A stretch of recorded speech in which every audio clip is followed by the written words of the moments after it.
खुलुमबाय जोङो बे समाव दंफैयो सनापुर क्लास्टारनि सिङाव थानाय सनापुर गुदि फरायसालियाव आरो नोंथांमोननो आङो बुंनो सानोदि जितु जोंनि गफुर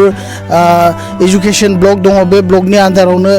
बिबो गोलैयो आरो नोंथांमोननो आं फोरमायनो सानदों जे दिनै जोङो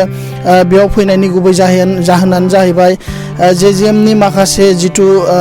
दैनि बिथांखि एबा जेजेएम स्किमनि आन्दाराव जि दैनि बिथांखि मावनाय जादोंमोन बै दैनि बिथांखियाव दायो गथ'फोरनि गोग्गो दै लोंनायनि मुङाव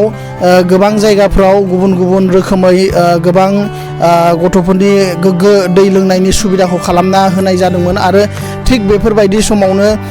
दिनै मोनफ्रोमबो जायगायावनो जोङो गुबुंले दै गथ'फोरनो दौनायखौ जों नुनो मोननाय जादों आरो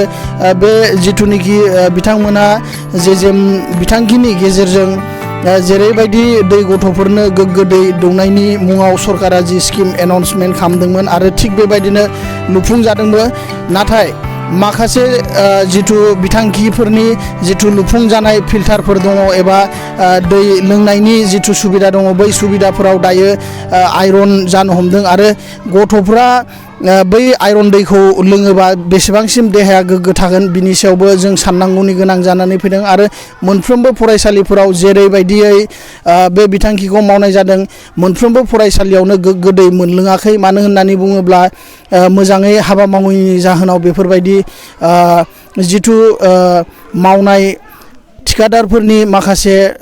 हाबाफोर मावनाय बै हाबाफ्रा जोंखौ गिनो गोनां खालामदों मानो होननानै बुङोबा जोङो गथ'फोरनो गोग्गो दैखौ लोंहोनांगौमोन नाथाय दायो बेफोरबायदियैनो उल्थायै आयरननि दै लोंनायखौ नुनो मोनदों बिदिब्ला नायबाय था नर्थ इस्ट टाइम गोजोन्थों।